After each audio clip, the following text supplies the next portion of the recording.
우리 하나님 말씀 같이 보시겠습니다. 창세기 1장 26절로 28절까지 말씀입니다. 창세기 1장 26절에서 28절까지입니다.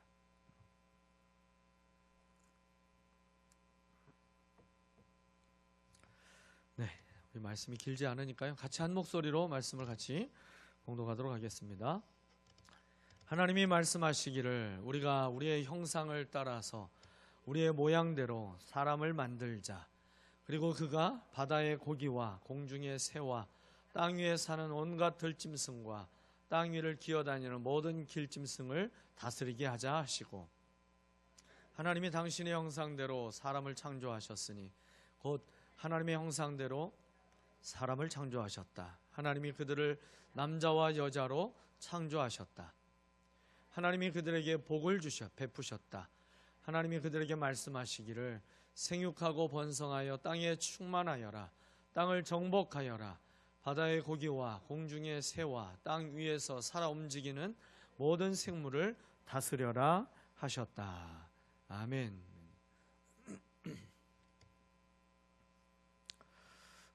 지난해부터 제가 수요일에 계속 마가복음을 쭉 이어서 설교를 했죠. 그리고 이제 누가복음을 중간에 곁들여서 설교하면서 수요일에 계속 신약 성경을 중심으로 설교를 했는데요. 올해는 이제 지금부터 좀 구약 성경에서 말씀을 좀 나누려고 합니다. 특별히 이제 창세기부터 시작을 해서요. 구약 성경에서 하나님께 쓰임 받은 믿음의 사람들을 좀 묵상하면서 함께 나누려고 합니다. 하나님이 우리의 마음을 또 우리의 삶의 문제를 주님이 만져주셔서 하나님께서 또 위대하게 쓰시는 하나님의 사람으로 우리를 굳게 세워주실 줄 믿습니다. 네, 오늘 이제 그 첫 시간 아담과 하와, 우리가 너무나 잘 알고 있죠. 여러분, 아담과 하와 하면 제일 먼저 떠오르는 게 어떤 것들이 떠오르세요? 아담과 아유 그 인간들 때문에 그런 마음이 드시지 않으세요?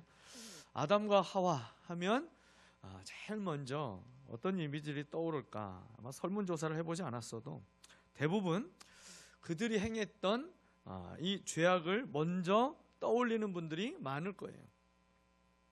하나님 말씀에 불순종해서 선과 악을 알게 하는 나무의 열매를 따먹는 사건이 이 아담과 하와 하면 제일 먼저 떠오르는 아마 사건이 될 것 같습니다. 하나님께서 그들이 그것을 따먹은 것을 알고 부르시게 됐죠. 그런데 그때 부르실 때 자신의 그 죄의 책임을 아담은 하와에게, 하와는 누구 탓이라고 그랬어요?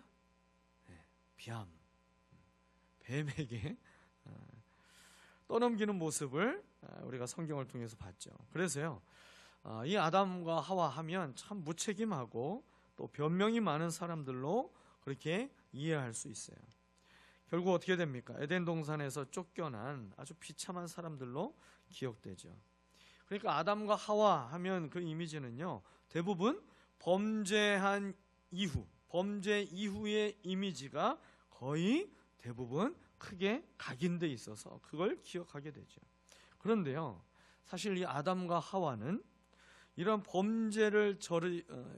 범죄가 있기 전에, 죄를 범하기 전에 그들은요, 하나님으로부터 아주 커다란 신뢰를 얻고 하나님께 쓰임을 받았던 사람이 바로 아담과 하와죠.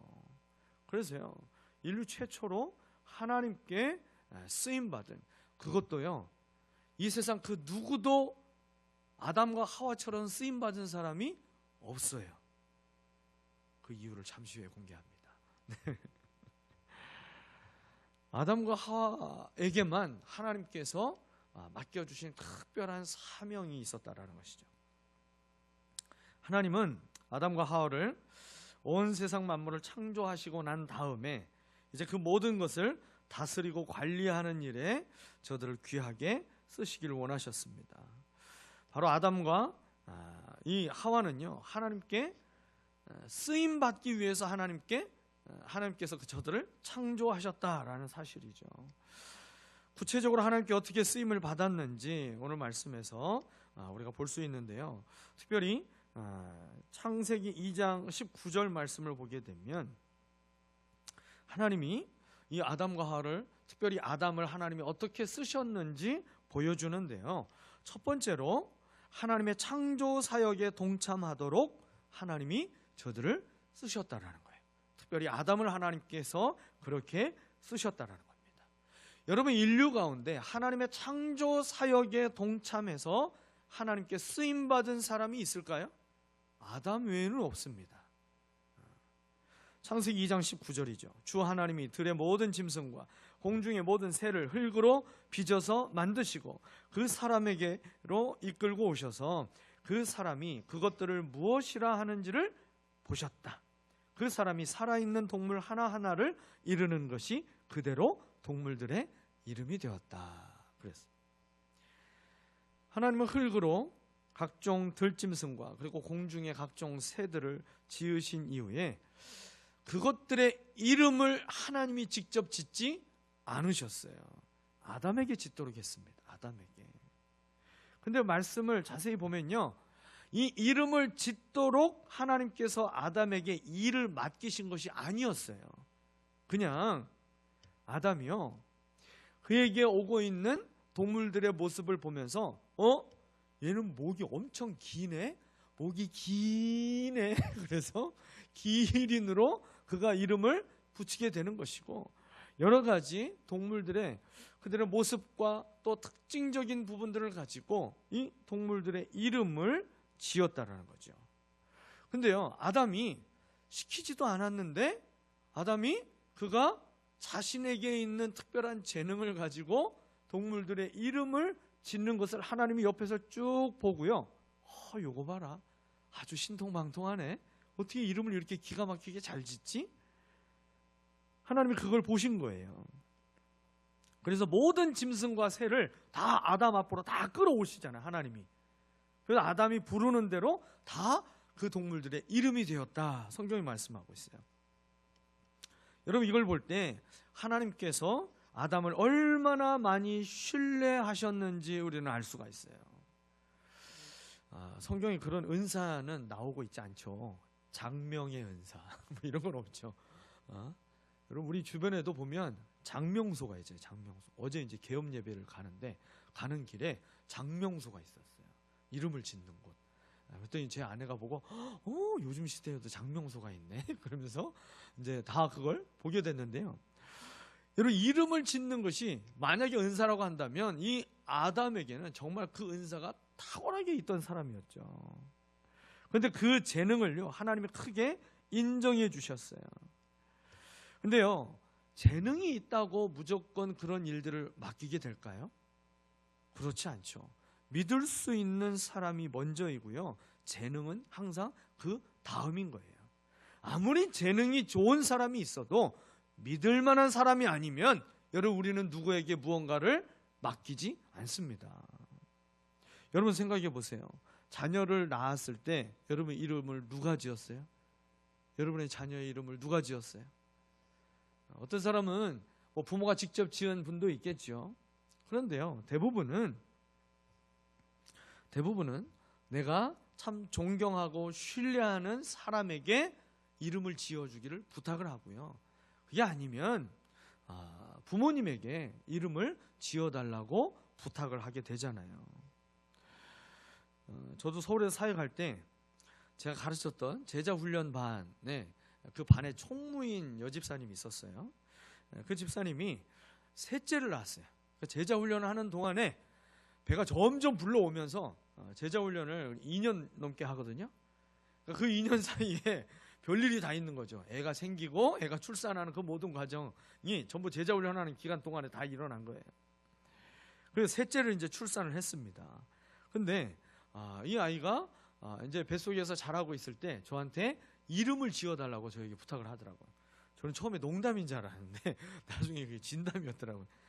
그래서요, 이름을 지어주게 됐는데 저는요, 차라리 설교를 10편 하는 게 낫지. 이름 짓는 건 정말 힘들더라고요. 이름 짓는 게 훨씬 더 시간이 오래 걸리고요, 너무 힘들었었어요. 여러분 이름을 지으려면 그냥 의미만 좋다고 이름을 딱 지어줄 수가 없잖아요. 또 부르기 편하다고 그 이름이 좋은 이름이 되는 것도 아니에요. 또요, 이름은 참 예쁘게 지었는데 이걸 성하고 붙이니까 이름 이상해지는 거죠. 그래서 이 성하고도 연결시켜야 되고, 또 이름이 너무 가벼워도 안 되고, 이름을 새별이라고 하면 그 70먹은 할머니에게도 김새별 권사님 이렇게 하면 이상하잖아요. 그러니까 어렸을 때는 예쁜데 나중에 커서도 이게 너무 가볍지 않은 이름, 또 너무 무겁지 않는 이름, 또 너무 촌스러워도 안 되고요. 또 어떤 집은 돌림자가 있으니까 돌림자도 생각해서 이름을 지어줘야 되고, 뭐 맞춰야 될 게 여러 가지가 있죠. 근데요, 어찌됐든지 간에 이름을 지어달라고 부탁할 때에는 그 사람을 신뢰하고 믿을 만한 사람이기 때문에 이름을 지어달라고 부탁을 하게 되는 것 아니겠습니까? 하나님이 아담에게 자신이 가장 아름답게 창조한 이 짐승과 새들의 이름을 짓게 하셨다라는 것, 여러분 이것은요, 하나님이 아담을 얼마나 신뢰하고 그를 사랑했는지 볼 수가 있어요. 여러분 이름을 짓게 하셨다라는 것을 볼 때요, 하나님은 이 아담에게 하나님의 창조 사역에 동참하도록 은혜를 베푸셨다라고 우리는 볼 수가 있어요. 여러분 세상에서도 무언가를 우리가 만들게 되면요, 가장 마지막에 하는 일이 뭐예요? 이름을 짓는 거예요. 노트북을 만들든지 자동차를 만들든지 뭔가 기발한 것을 딱 만들고 나면 이걸 사람들이 뭐라 불러야 될지 이름을 짓는 것이 맨 마지막에 하는 일이잖아요. 하나님이 천지를 창조하실 때 창세기 1장을 한번 잘 보세요. 하나님이 빛을 만드시고 먼저 만드셨어요. 그 다음에 뭐라고 하셨어요? 빛을 낮이라 칭하셨다. 만드시고 나서 그 만드신 거에 대한 그날의 마침표가 뭐였어요? 이름을 짓는 거였어요. 어둠을 밤이라고 또 부르셨고, 궁창을 만드시고 궁창은 하늘이라고 이름하여 부르셨어요. 그리고 땅에 물을 한 곳으로 모이게 만들어서 그 모인 물을 바다라고 이름하여 부르셨고요. 또 드러나게 된 그 뭇을 땅이라고 부르셨어요. 창조될 때마다 하나님이 그 이름을 지어주시면서 하루하루를 다 마무리하셨습니다. 창조 사역의 마침표는 이름을 짓는 거예요. 이름을 짓는 거.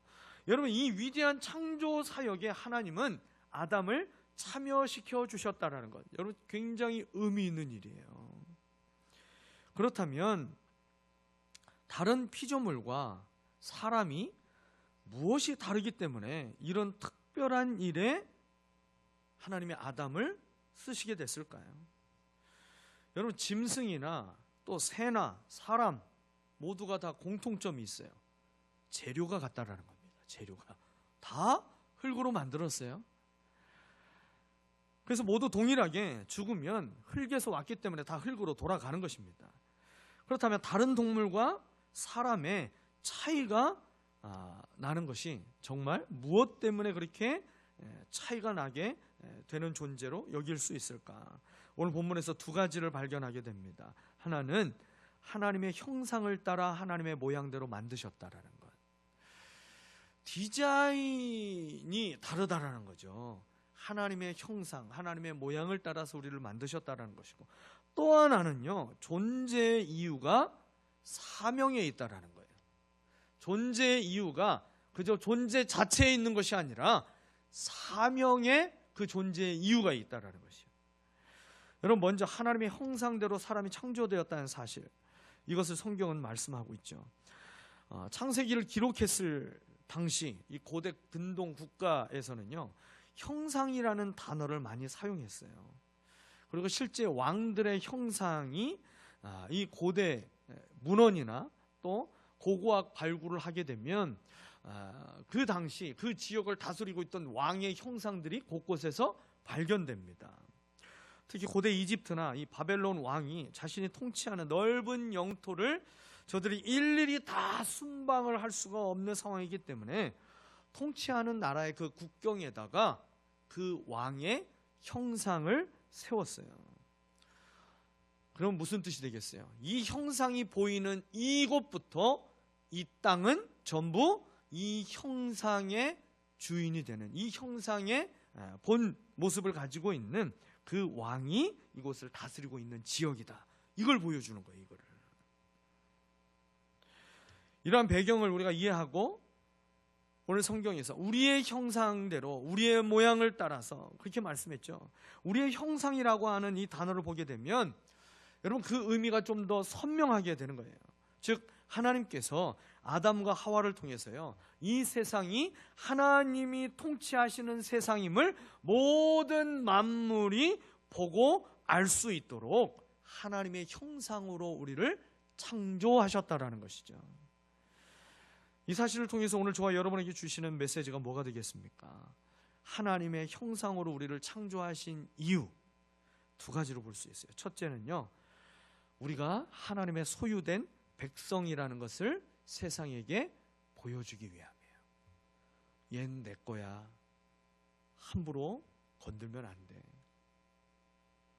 얘는 내가 만든 나의 백성이야. 하나님이요, 그걸 우리에게 새겨 놓으셨다는 거예요. 두 번째는요, 보이지 않는 하나님을 이 땅에 보여주는 존재로 살아가게 하려고 하나님의 형상으로 창조하셨다라는 거죠. 그 왕의 형상이 있는 그곳부터 한 발짝이라도 더 들어가면 이제 영토를 침범한 거예요. 그곳부터는 바로 그 형상의 모습을 가지고 있는 왕이 다스리는 땅이다. 그래서 아직 왕을 보지 않았지만 그 왕을 마치 본 것처럼 왕을 두려워하게 만드는 것이 바로 왕의 형상입니다. 우리에게 하나님의 형상으로 우리를 만드셨다라는 것, 이 땅에 그 하나님을 보여주는 존재로 살아가도록 우리를 창조하신 것입니다. 여러분, 그렇기 때문에 우리가 우리 자신을 향하여서도 이렇게 외쳐야 되고 세상을 향해서도 이렇게 외쳐야 돼요. 여러분, 한번 우리가 믿음으로 그렇게 한번 선포했으면 좋겠어요. 네. 나는 하나님이 왕이신 나라의 백성이기에 하나님이 책임져 주십니다. 시작. 나는 하나님이 왕이신 나라의 백성이기에 하나님이 책임져 주십니다. 할렐루야. 여러분 믿으십니까? 나는 하나님께서 왕이 되어주셔서 다스리시는 그 나라의 백성인 거예요. 그러니 하나님이 나를 책임져 주십니다. 하나님이 책임져 주신다라고 하는 그 믿음이 있으면요, 우리는 참 당당할 수가 있죠. 그 마음에 두려움과 염려가 우리의 삶의 시간을 오랫동안 지배하지 못해요.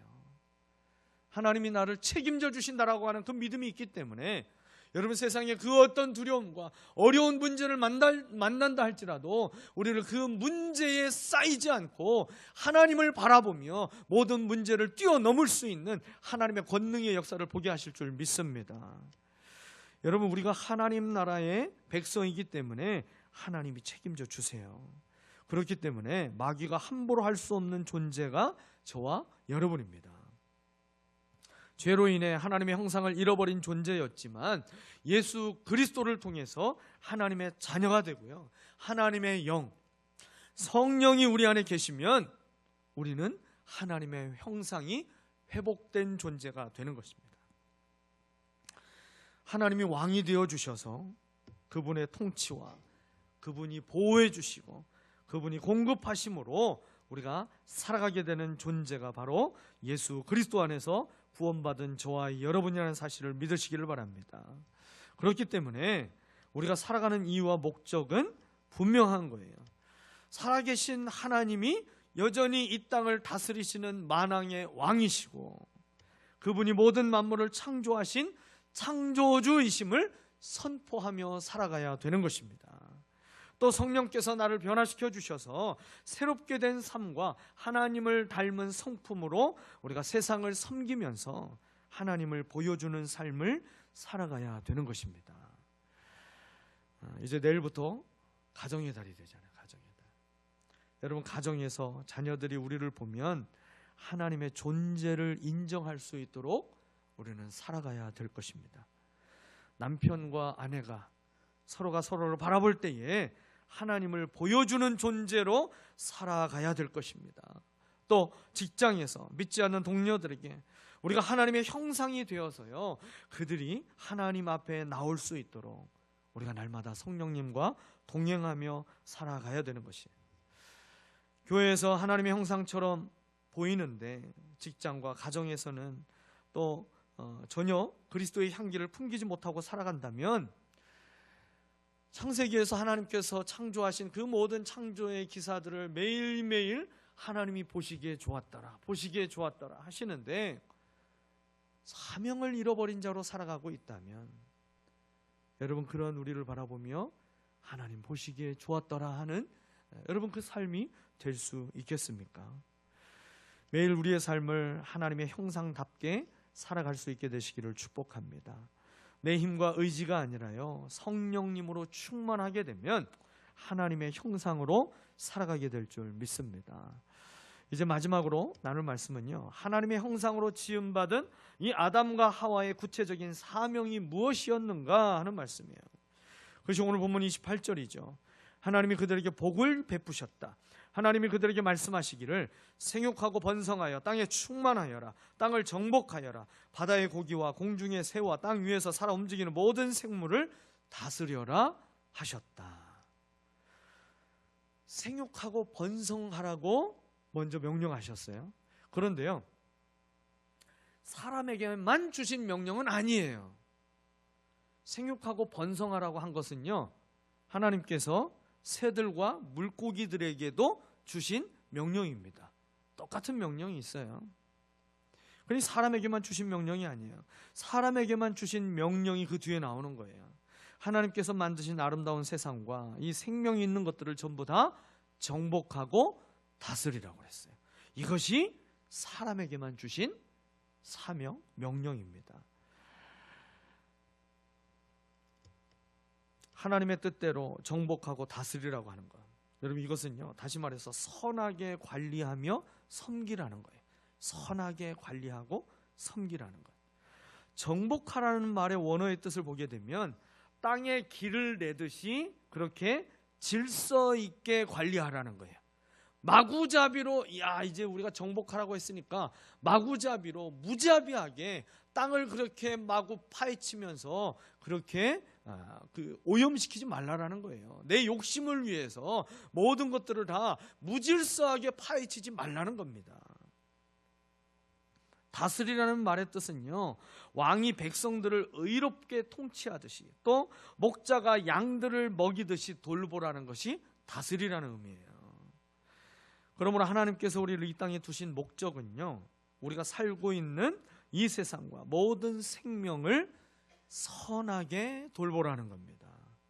한 걸음 더 나아가서 우리에게 맡겨주신 가정과 직장, 사업장, 그리고 교회 성도들을 돌보는 일들, 여러분 그 모든 것들이 전부 다 하나님이 우리에게 맡겨주신 사명이라는 것입니다. 그런데요, 이 정복하고 다스리는 사명 자체가 우리에게 축복이라는 사실을 우리는 깨달아야 됩니다.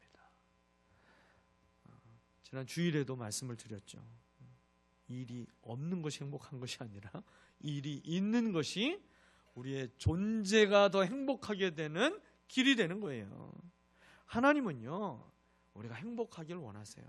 그래서요, 아무것도 하지 않고 빈둥빈둥 놀면서 에덴 동산에 그냥 펼쳐져 있는 거, 배고프면 먹고 졸리면 자고, 여러분 그렇게 그냥 에덴 동산의 백수로 살라고 우리를 부르신 것이 아니라, 아담과 하와를 창조하신 것이 아니라, 그곳에서 가장 행복하고 아름다운 삶은 하나님이 저들에게 주신 그 사명을 감당하며 살아가는 것이 에덴 동산에서 가장 에덴 동산답게 살아가는 거예요. 하나님이 그들에게 복을 주셨다고 하시면서 정복하고 다스리라고 하셨다는 것은요, 이 사명이 바로 하나님이 주신 축복이라는 것입니다.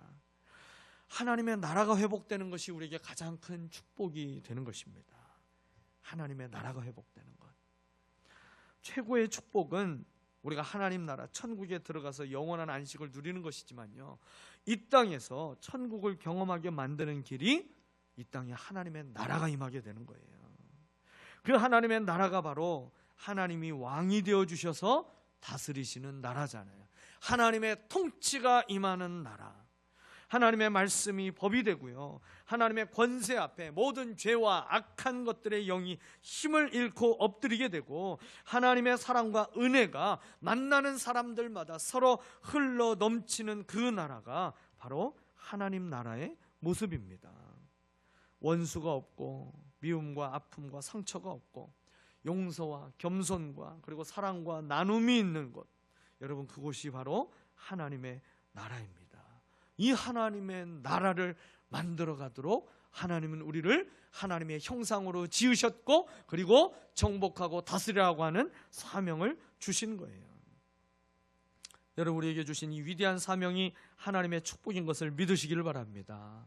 왜 그렇습니까? 하나님의 뜻을 붙잡고 살아가기에 하나님이 날마다 함께 하시고 하나님의 형상을 세상에 보여주는 하나님의 사람이 되도록 우리를 축복해 주시기 때문에 바로 이 사명이 축복인 거예요.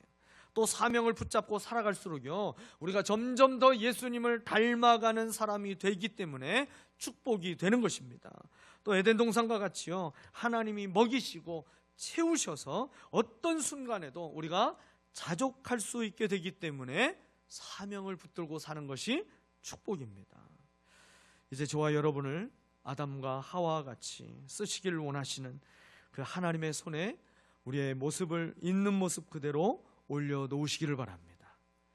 창조주 하나님이시기 때문에요, 우리에게 무너져 있고 또 상한 우리의 몸과 마음을 주님이 고쳐주셔서 하나님의 형상이 온전하게 회복되도록 우리에게 성령을 부어주실 것입니다. 말씀과 기도로 그리고 사랑과 섬김으로 땅을 정복하고 다스리는 사명을 감당할 때 하나님의 복을 날마다 발견하게 될 줄 믿습니다. 우리 함께 이 시간 말씀을 기억하며 같이 기도할 수 있도록 하겠습니다.